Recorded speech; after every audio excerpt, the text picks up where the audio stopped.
Dear students, welcome to the class on Advances in Digital Image Processing. We shall continue on the module 4. In today's class, we will study about the image compression models and also some compression methods. As shown in the next figure, in the figure on the next slide, an image compression system, it will be consisting of two components, an encoder and a decoder. The encoder, it is going to perform compression, and the decoder is going to perform the opposite of the compression, that is decompression. Both these operations, they can be performed in the software, as in the case of the web browsers and many editing programs. Also, it can be done by using hardware and firmware, like how we do it in the DVD players and so on. A codec, that is, it is a device which is capable of coding and decoding. In this picture we can see the f of x function, it is fed into the encoder, which is going to create a compressed representation of the input. This is stored for later use or transmitted for storage and use at a remote location. When the compressed representation is presented to its complementary decoder, a reconstructed output image, that is FCAP, is generated. In still image applications, the encoded input and the decoder output are f of xy and FCAP of xy respectively. In video applications, they are fxyt. One t component will be added here, that is time component is added, and the opposite of that is FCAP of x, y and t, where discrete parameter t specifies time. In general, the function FCAP of x, it may be or it may not be an exact replica of the initial function f of x. If it is, that means if it is the same thing as the original, the compression system is called error-free, lossless or information preserving. If it is not, then the reconstructed output image, it is distorted and the compression system is referred to as a lossy compression. Now we will see some basic compression methods. Here we will describe some lossy as well as error-free compression methods, which are very much of use in today's world. Here we are going to focus on some useful mainstream binary continuous tone still images and video compression standards. So these standards are here to demonstrate the methods which are presented here. So first one is the Huffman coding. This is a very popular technique, and in this we are going to remove the coding redundancy. When coding the symbols of an information, what we have here, this coding, it is going to give us the smallest possible number of code symbols per source symbol. So according to the Shannon's first theorem, the resulting code what we are going to get, it will be the best one, optimal for a fixed value of n. Constraint is that the source symbols should be coded one at a time. So in practice, the source symbols may be either the intensities of an image or an output of an intensity mapping operation. That means you can have some parameters like the pixel differences, the run lengths. Like this you can take the parameters for consideration in the Huffman coding. This figure over here, it illustrates this Huffman coding procedure for binary coding. At the far left, so we are having a set of source symbols, that is what we have the A2, A0, A1, all these are the source symbols, and the next column is about the probabilities, and these probabilities are arranged from top to bottom in terms of the decreasing order. To form the first source reduction, the bottom two probabilities, that means 0.06 and 0.04, they are combined to form one compound symbol with a probability of 0.1. This compound symbol and its associated probability, they are placed in the first source reduction column so that the probabilities of the reduced source, they are also ordered from the most to the least. This process will be repeated until a reduced source with only two symbols will be remaining in the entire table. Now we have to go for the opposite, that is coding each reduced source starting with the smallest source and working back to the original source. The minimum length binary code for a two symbol source are the symbols 0 and 1. So as shown in this figure here, these symbols are assigned to the two symbols on the right.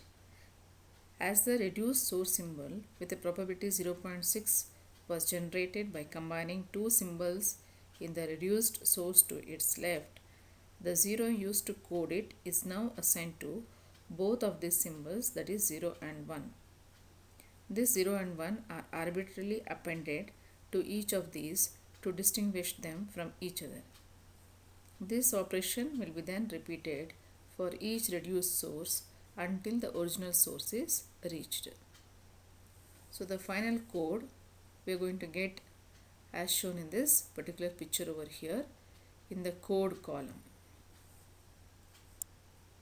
The average length of this code, it can be got by giving the probability values and also what will be the occurrence, that is 0.4 into 1. That means how many number of bits are required for 0.4. So we have only 1 bit. For 0.3 we have 2 bits. For 0.1 we have 3 bits. Like this totally it will become 2.2 bits per pixel. And the overall average for every symbol, it is equal to 2.14 bits per symbol. So this Huffman procedure, it is creating an optimal code for a set of symbols and probabilities that the symbols should be coded one at a time. The Golomb coding, it is a lossless data compression given by one Professor Solomon V. Golomb. Here the symbols will follow a geometric distribution and this will have a Golomb code, and this Golomb code is a optimal prefix code, and this will be making the Golomb coding highly suitable for a situation in which the occurrence of small values in the input stream is significantly more likely than large values. In the Golomb coding, we are going to consider the non-negative integer inputs with exponentially decaying probability distributions. So this type of input, it can be optimally encoded by using a family of codes that are computationally simple than the previous one what we have studied, Huffman coding. The code themselves were first proposed for the representation of the non-negative run lengths. So here the notation lower bound of x denotes the largest integer less than or equal to x. The upper bound of x means the smallest integer greater than or equal to x. And x mod y, it is a remainder of x divided by y. Suppose I am having a non-negative integer n and positive integer divisor m which is greater than 0. The Golomb code of n with respect to m, which is denoted as g of mn, it is a combination of the unary code of the quotient n by m and the binary representation of the remainder n mod m. So gm of n, it can be constructed by using these three steps. So first we have to go for forming the unary code of the quotient, that is n by m. Second step is, if k is equal to log 2 of m, I get a value called as k. So I will use this in c is equal to 2 to the power of k minus m. R will be equal to n mod m, and then we have to calculate the truncated remainder r dash such that the r dash will be equal to r truncated to k minus 1 bits, where the r is between 0 and c. R plus c, it is truncated to k bits if r is not between 0 and c. So the step 3 is where we can go for concatenating the results of steps 1 and 2. Say for example, if I want to calculate G4 of 9, so then we have to first go for calculating the step 1. What is the step 1? Find the unary code of the quotient. So here the quotient is n by 4, which is equal to 2.25. So we go for the lower bound. So the lower bound means it is largest integer less than or equal to. So here we 2.25, now it will change to 2, and which is 110 in the binary. Then the second step, that is k is equal to log 2 of m. So log 2 of m means it is equal to 2, and c is equal to 2 to the power of 2 minus 4, which is equal to 0, and r mod 4, which in binary is 1001, mod of 0100. So the answer is 0001. So the next, in accordance with the equation 2 here, r dash is r truncated to 2 bits, so which is equal to 01. So finally the step 3, where we are going to concatenate 110 from step 1 and 01 from the step 2 to get it as 110 and followed by 01, which is G4 of 9. Suppose we are having m is equal to 2 to the power of k and c equals 0 and r dash is equal to r, which is equal to n mod n truncated to k bits for all the values of n. The divisions what are required here to generate the resulting codes, it becomes binary shift operations, and the computationally simpler codes are called as Golomb Rice or Rice codes.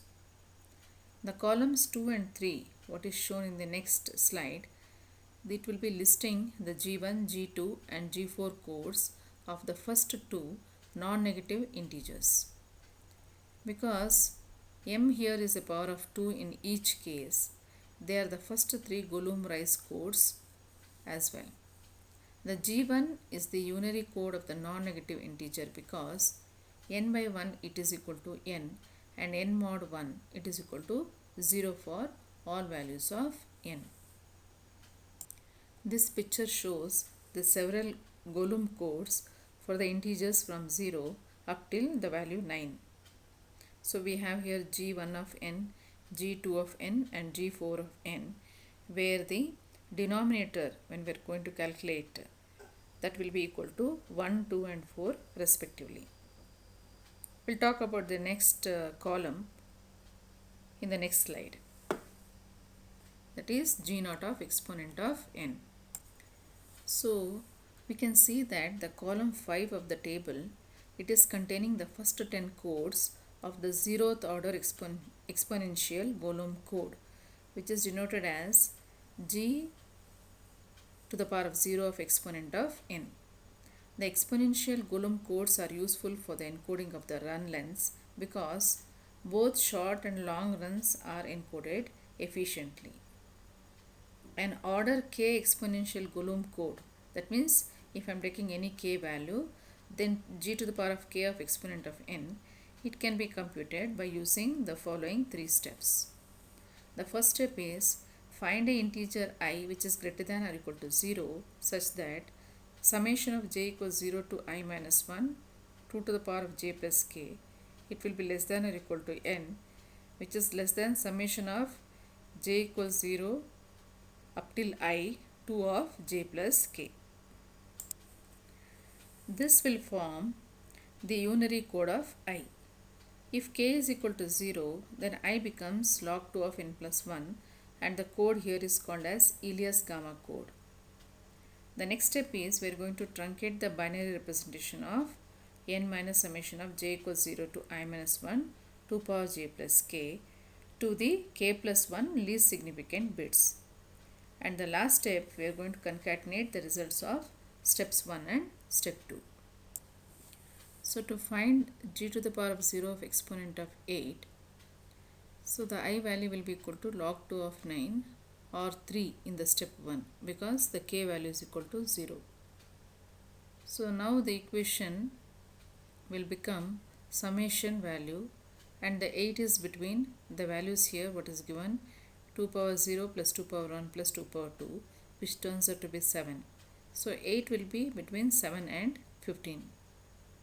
The unary code of 3 is 1110, and the step 2, it is going to give us the result as 0001.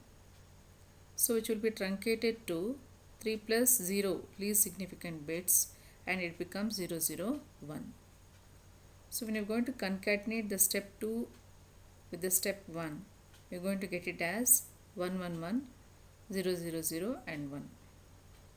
So this is the entry what we got in the column 4 of the table what we had discussed previously for the value n is equal to 8. So we can see that the Huffman codes for the last section, how it was there. Similarly, the Golomb codes also for the table, they are variable length. That means it is not fixed. One code can be having 1 bit, another code can be having 2 bit, like this it will be varying. So it depends upon how we are going to use the code. Which is more frequent, it will be having less number of bits, and which is very rare, they will be given more number of bits. So obviously we are going to get a good coding compression. This is what we have just discussed now. So when we combine step 1 and step 2, we are going to get as 1110001. So this is similar to the Huffman coding. The next compression method is the arithmetic coding. So here we will be not using a variable length code. This is depending upon the non-block codes. So the author Elias here, he has gone to see that the source symbols and the code words one-to-one correspondence will not be there. Instead, entire sequence will be taken into consideration and one single arithmetic code will be generated. The code word what is generated, it is going to define an interval of the real numbers from between 0 to 1. As the value here, the number of symbols in the message is going to increase, the interval what is used for representing it, it will become small, and the number of information units required to represent the larger interval, it becomes very big. Each symbol in this message, it is going to reduce the size of the interval in accordance with how much probability of it is occurring. Because this technique does not require, like a Huffman code, a symbol which is translating into an integer number of code symbols. So it is going to achieve the bound what is established by the Shannon's theorem. In the next slide, we are going to illustrate the basic arithmetic coding process. Suppose I have a 5 symbol sequence or one message which is A1, A2, A3, again A3, A4 from a 4 symbol source. That means we are having 4 symbols A1, A2, A3 and A4. But the message is A1, A2, A3, A3 and A4. At the start of the coding process, the message is assumed to occupy the entire interval, that means from 0 to 1.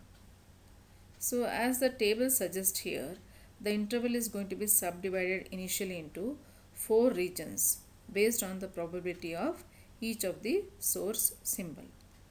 The symbol A1, for example, it is associated with the sub-interval from 0 to 0.2.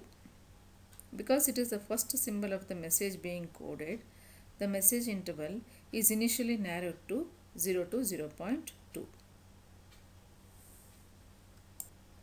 So in the picture over here, from 0 to 0.2, it will be expanded to the full height of the figure, and its end points, they will be labeled by the values of the narrowed range. So the narrowed range is then again subdivided in accordance with the original source symbol probabilities, and the process is going on continuing with the next message symbol. So the symbol A2 will narrow down to the interval 0.04 to 0.08. The symbol A3 will be narrowed down to 0.056 to 0.072, and so on. The final message symbol, which should be reserved at a special end of the message, it will indicate the narrow range from 0.06752 to 0.0688. So any number within this interval, that means 0.068, it can be used for representing the entire message. So the entire message A1, A2, A3, A3, A4, it has been now represented by using a value 0.068. This type of a coding is called as a arithmetic coding. This picture over here, it is representing the encoding sequence of the A1, A2, A3, A3 and A4. So first we have to consider A1, then A2, then A3 twice we have to consider, and finally up till A4. So in every subsection here we will be having an upper bound and a lower bound, and then we need to calculate their intermediate ranges, and then we need to go for computing the next upper bound and the lower bound. So when we go for the all the values of the upper bound and the lower bound, you will see that lastly we are going to get 0.06752, and from there up till 0.0688. That means it is very close by. So this will, between this value, if I am having some value like 0.068, that can be taken as a value which can represent the sequence A1, A2, A3, A3 and A4.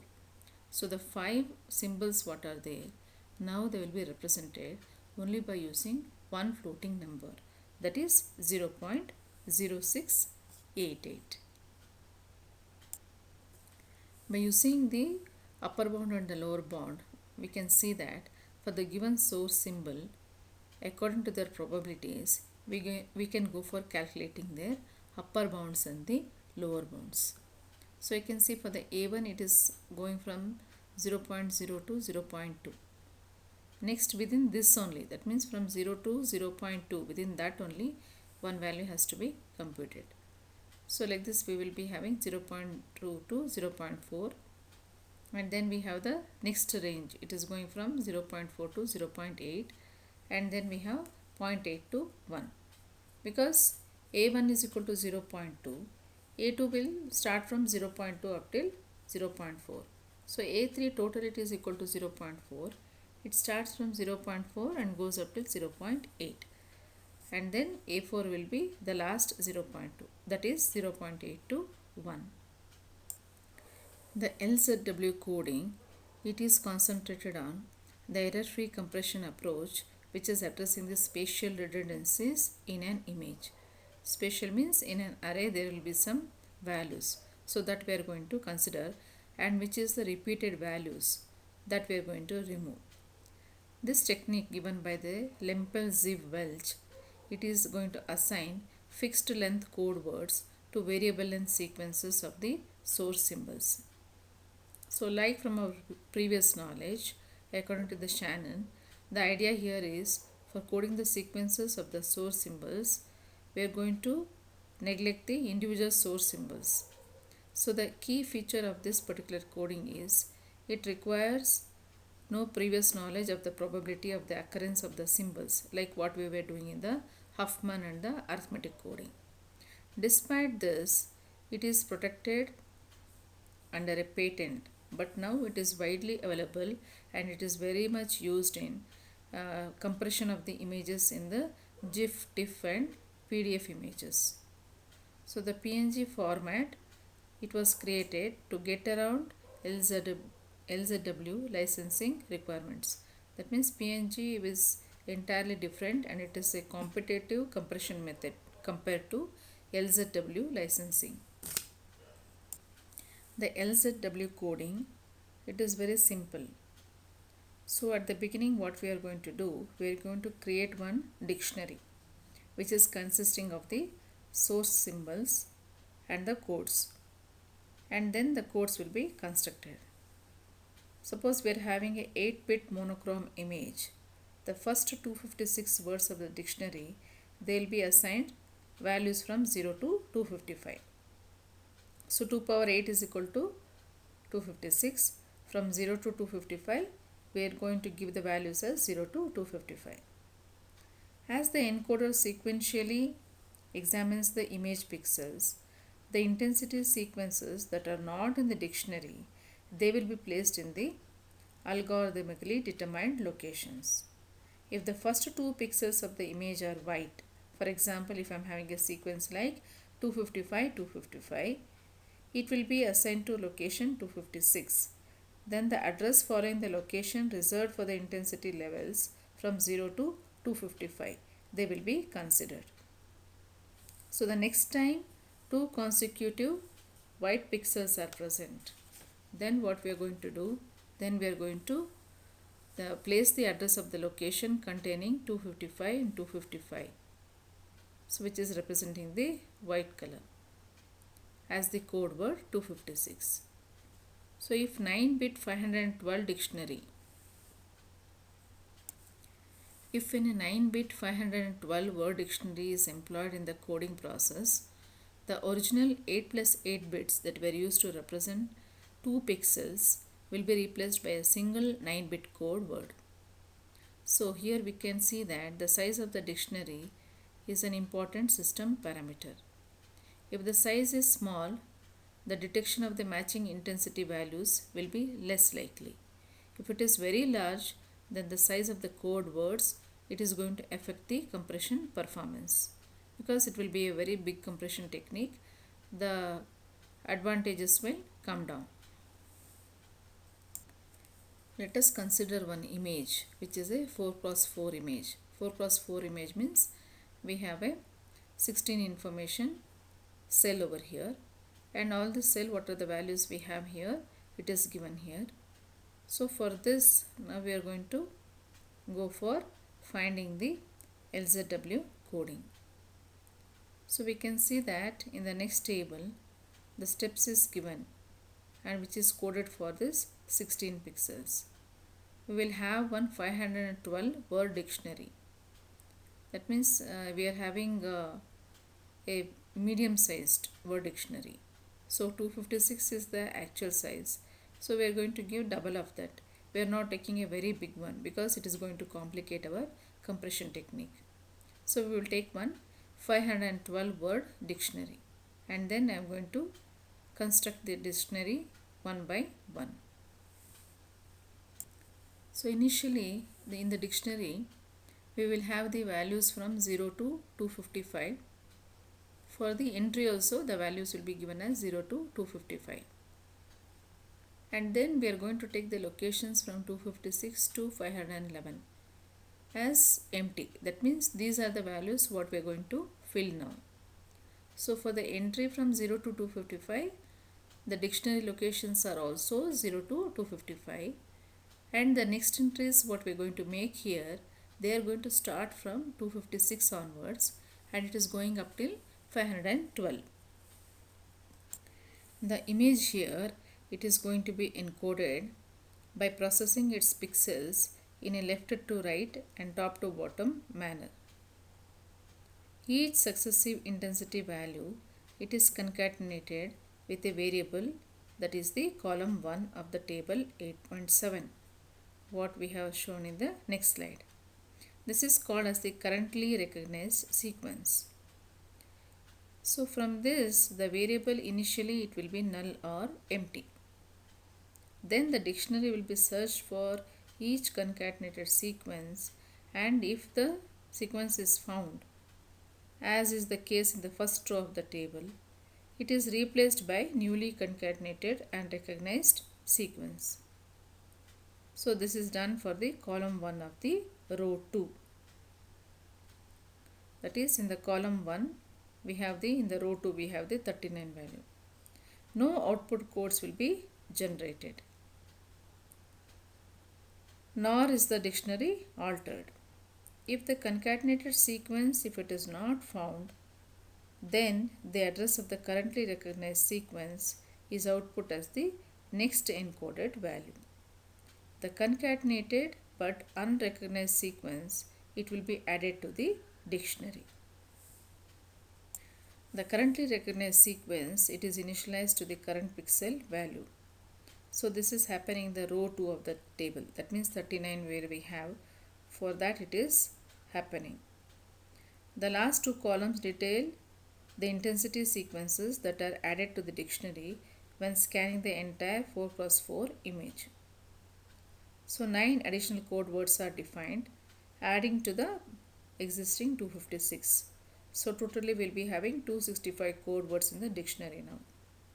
So this algorithm successfully identifies several repeating intensity sequences, and it is going to reduce that to 128 bit image to 90 bits. The output what is here, it will be read from the third column from top to bottom. So the resulting compression ratio what we are going to achieve here is 1.42:1. This is the LZW coding example. In the first column we are having the sequence.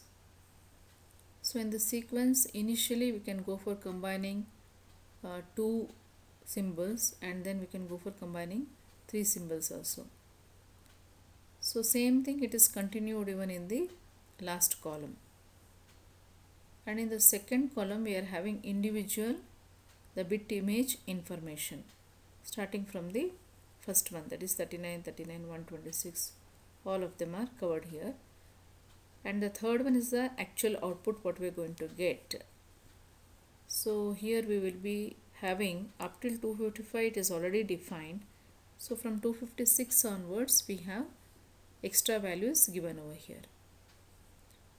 So in the dictionary in the fourth column you can see along with the existing 256 values the new 9 values what are generated, that is given over here. And the dictionary entry, like in the sequence whether it is repeated or not, we can get to know by the dictionary entry. So the sequence will be becoming larger and larger, for which we can generate one unique code. So the next one is the run length encoding. So here the images, they are going to be compressed based on the run length pairs, where each run length pair it is going to specify the start of the new intensity and the number of consecutive pixels that have that intensity value. This technique is also referred to as the run length encoding. And this compression what is achieved, it is going to be eliminating a simple form of spatial redundancy, that means the groups of identical intensities. When there are a few identical pixels, then the run length encoding it is going to result in the opposite, that is the data expansion instead of data compression. So we are familiar with the BMP file formats. So what happens in the BMP file format is, there it is going to make use of the run length encoding, in which the data it is going to be represented in two different modes, that is encoded and absolute, and it can occur anywhere in the image. In the encoded mode, a 2-byte run length encoding representation will be used. The first byte specifies the number of consecutive pixels that have the color index, which is contained in the second byte. The 8-bit color index, it will select the run's intensity from a table of 256 possible intensity values. In the second mode, that is the BMP second mode, the first byte will be, that is the absolute mode, the first byte is 0 and the second byte it is going to signify one of the 4 possible conditions what is shown in the table here. So when the second byte is 0 or 1, the end of the line or the end of the image has been reached. If the second byte is 2, the next 2 bytes they are going to contain unsigned horizontal and vertical offsets to a new spatial position in the image. If the second byte is between 0 and 255, so from 0 to 255 we are considering. So if the second byte is between 3 and 255, it specifies the number of uncompressed pixels with each subsequent byte, which is consisting of the color index of 1 pixel. The total number of bytes, they must be aligned on a 16-bit word boundary. This table illustrates the BMP absolute coding mode options. So the coding mode options, it can be from 0 to 255. Here we are talking about the second byte value. So the first one is called as the encoded byte.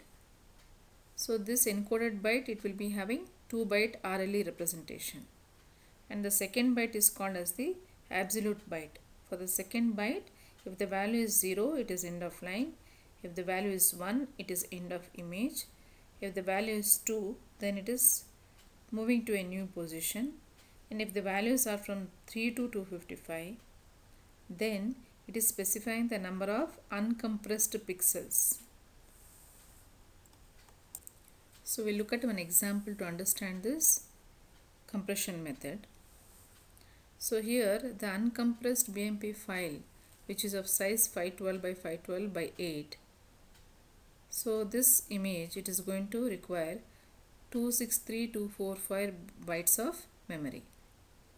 So when you're going for compression, the compression by making use of the BMP's RLE option, what happens? The file will actually expand to 267,706 and the compression ratio is 0.98. So these are not enough equal intensity runs to make the run length compression effective. A small amount of expansion is going to occur. So for the image, what is in figure 8.1c, we can see that this is going to go for the value c is equal to 1.35, which is better. So we had this expansion because we had the values of what was there in the image, it was having identical pixels.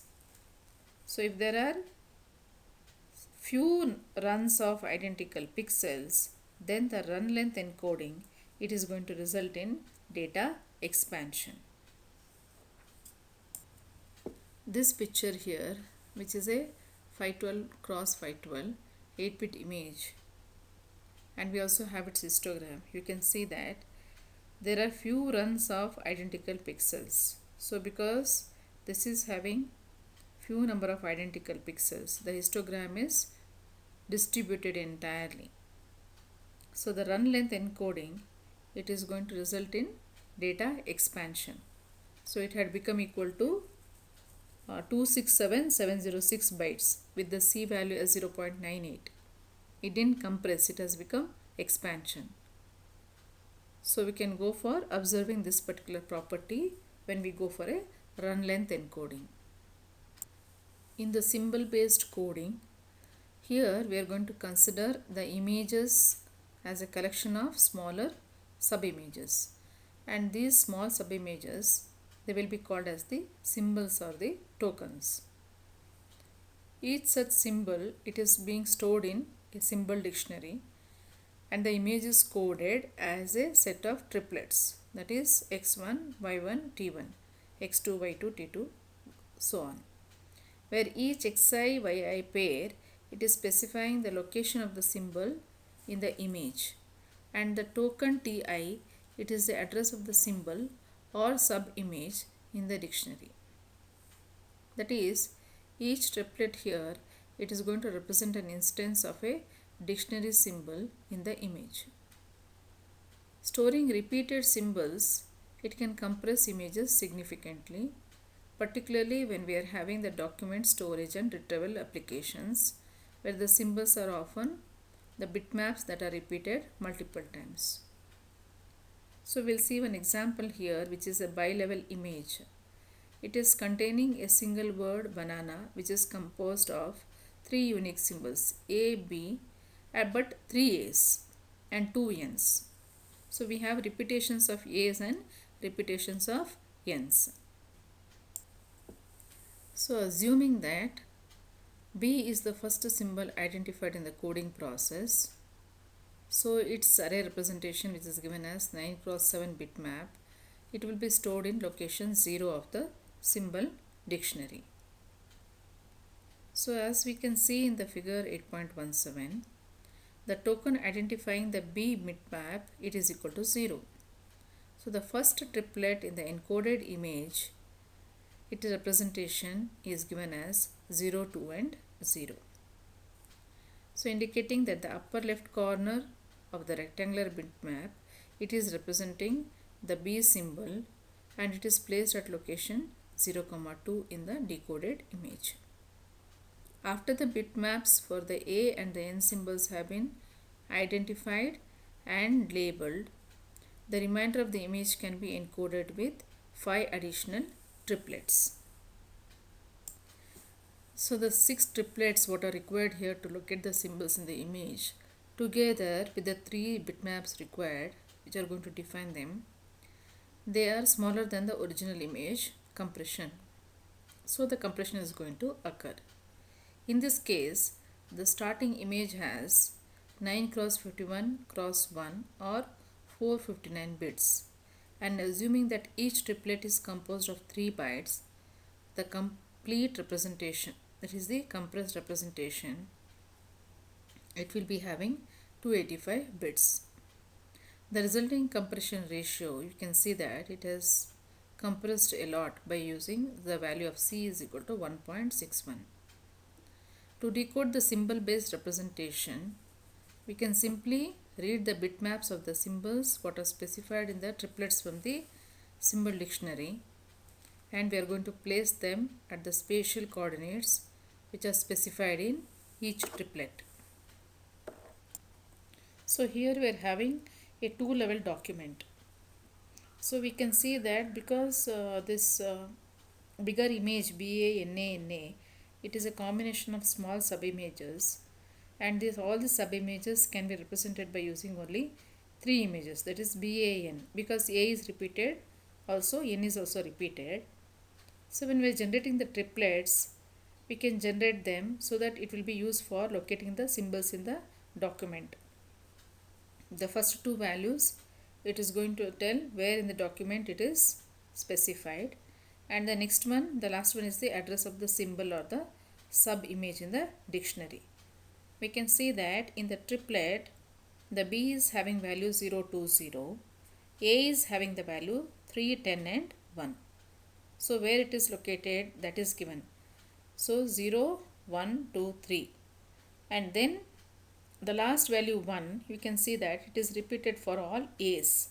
So BA, it is 1. So for again NA, it is again the last value is 1.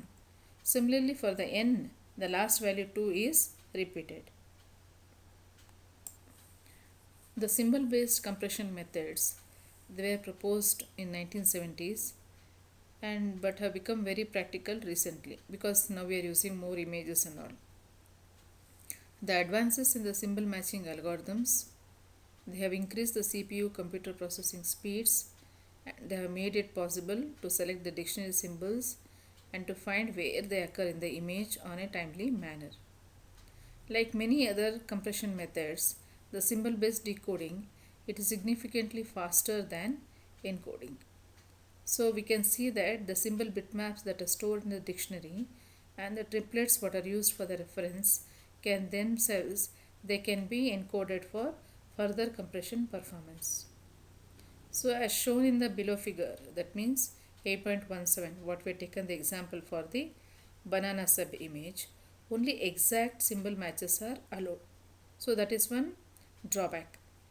The result compression is lossless if small differences are permitted. Some level of reconstruction error, it may be present. The next one is the bitplane coding. The run length and the symbol based techniques what we studied previously, they are applied to the images, where the images will be having more than 2 intensities by processing their bitplane individually. So this is called as the bitplane coding, which is based on the concept of decomposing a multi-level image into a series of binary images, and then we are going to compress each binary image by using one of the binary compression method. So here we will see the decomposition approach. The intensity of m-bit monochrome image, it can be represented in the form of a polynomial equation where we are having a m minus 1 to the power of m minus 1 to a naught 2 naught based on how many number of we are having the images intensity values. Based on the intensity of the m bit monochrome image, a simple method of decomposing the images into number of smaller binary images and then separating them into m coefficients of the polynomial into 1 bit planes. That means m number of 1 bit planes can be done. So previously we have seen what is a bit plane coding. Every byte will be having number of planes will be equal to 8, and in all the planes some amount of information will be stored about a image. So the lowest order bit plane, that means which is the LSB, it will be generated by collecting the A0 bits of each pixel, while the highest order bit plane, that is AM-1 bits, they are the coefficients at the highest MSB. In general, each bit plane, it is constructed by setting its pixel value to the values of the appropriate bits or polynomial coefficients from each pixel in the original image.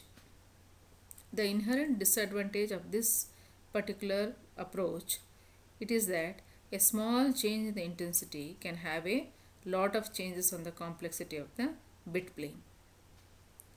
If the pixel of the intensity 127, if it is nearby to a pixel of the intensity 128, the resulting change that is in the 1 bit values, it is going to have a severe impact on the complexity. Every bit plane will be containing a corresponding 0 to 1 transition. For example, the most significant bit of the binary code, that is for 127 and 128, they are different. The highest bit plane value, it will contain a 0 valued pixel next to a pixel value of 1, which is going to create a 0 or 1 or 1 or 0. That will be a transition at that point. An alternative decomposition approach, what we can do is, first we can represent an image by an m bit gray code.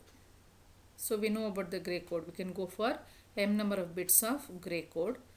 The m bit gray code, that is gm-1 to g0, that is corresponding to the polynomial, now can be computed by using OR operation.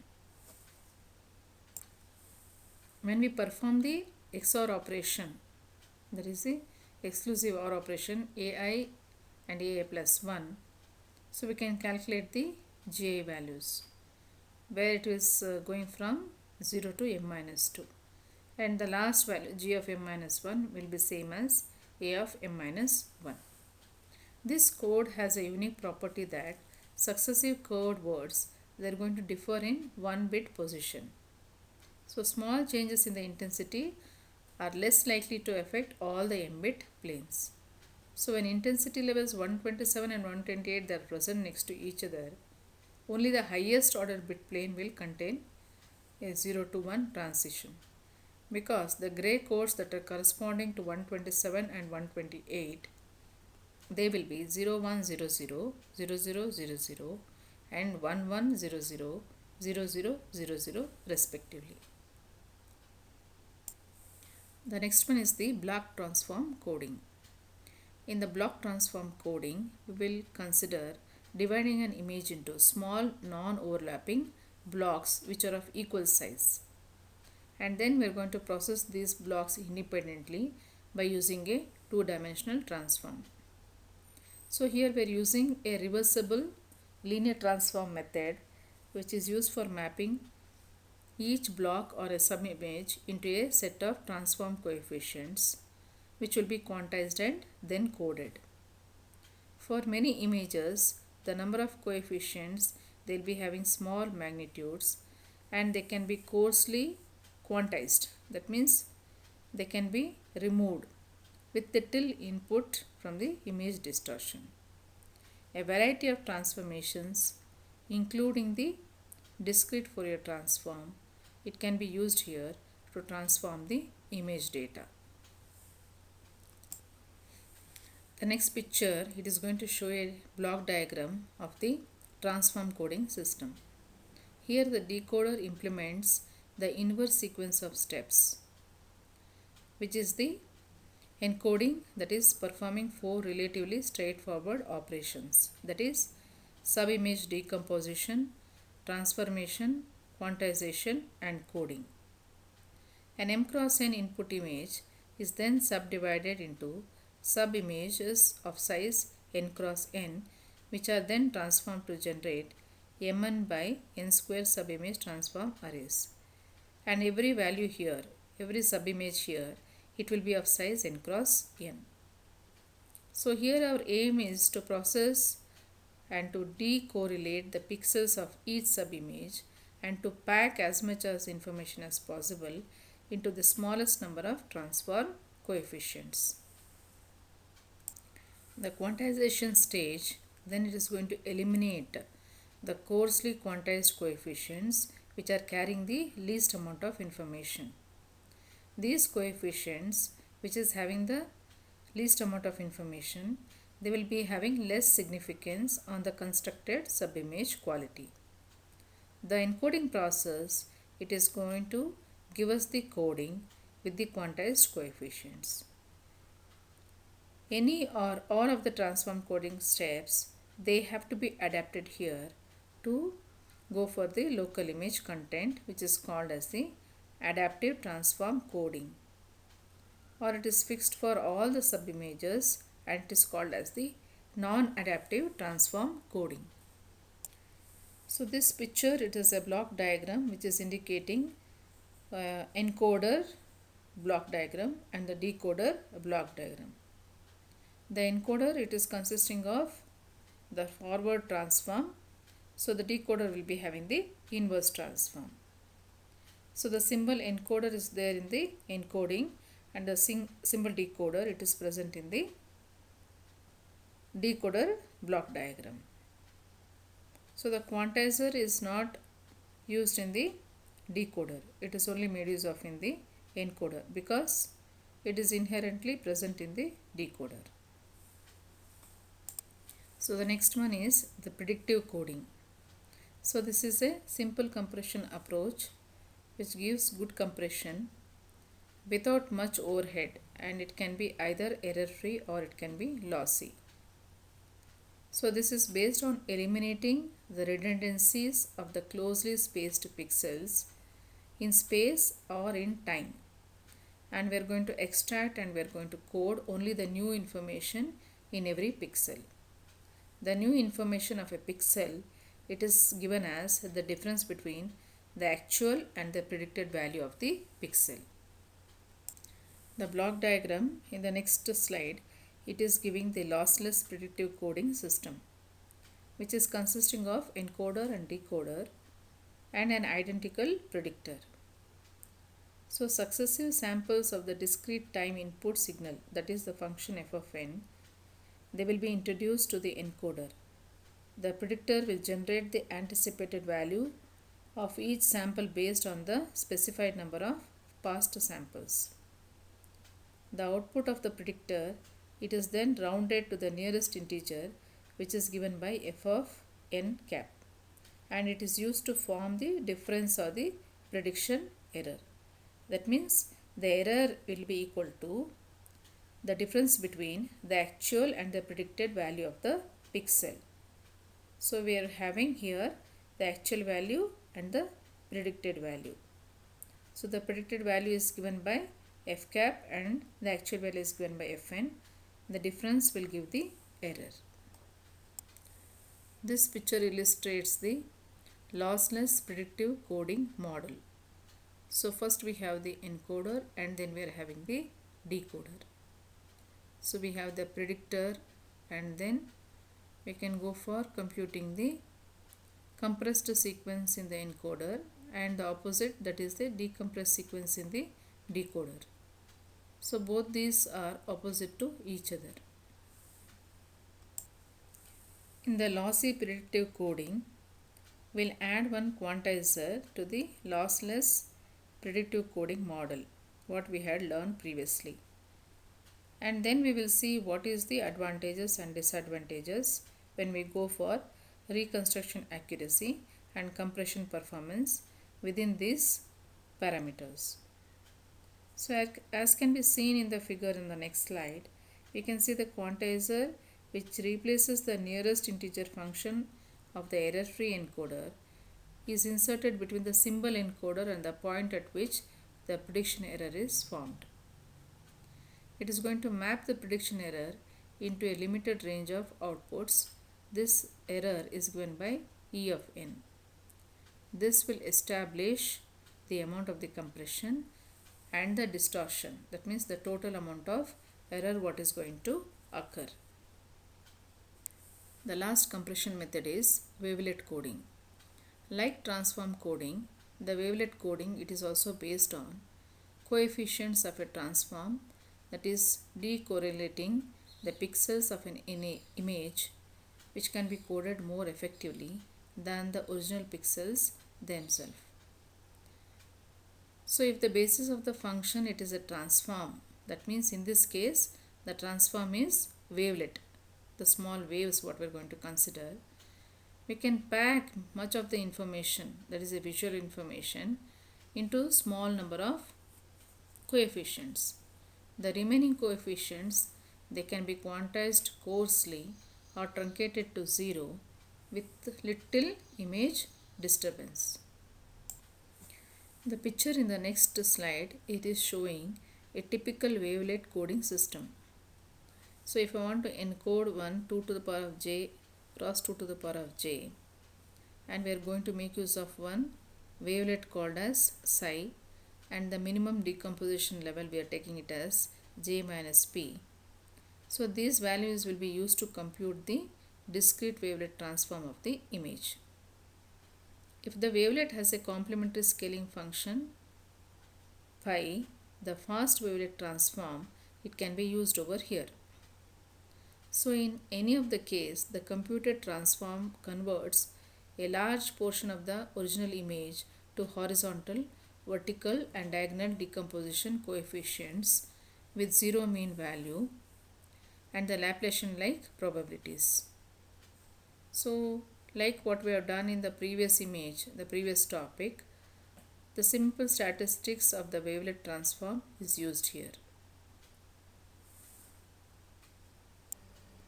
Similar to the wavelet what we had used previously, so many of the computed coefficients, they will carry very little visual information which can be quantized and coded to minimize the intercoefficient and coding redundancy.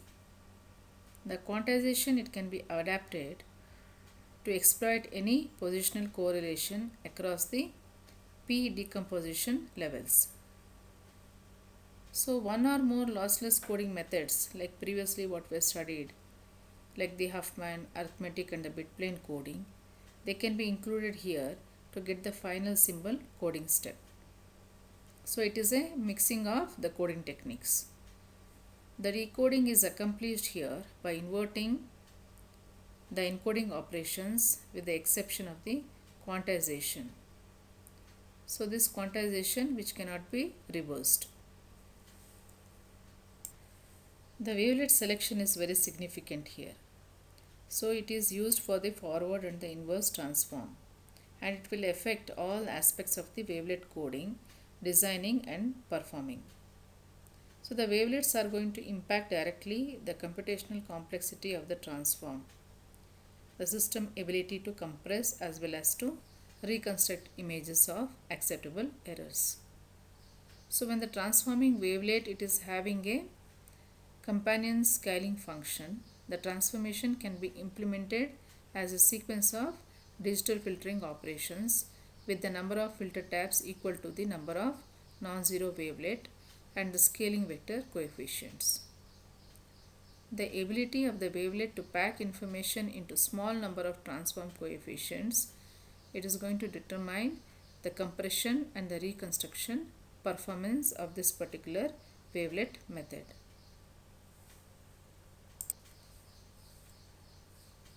So this is a wavelet coding systems encoder and the decoder. So we have the wavelet transform, quantizer and the symbol encoder in the encoder, and the symbol decoder and the inverse wavelet transform in the decoder. So this is a simple encoding and decoding system block diagram. With this we come to the end of the compression methods. Thank you very much.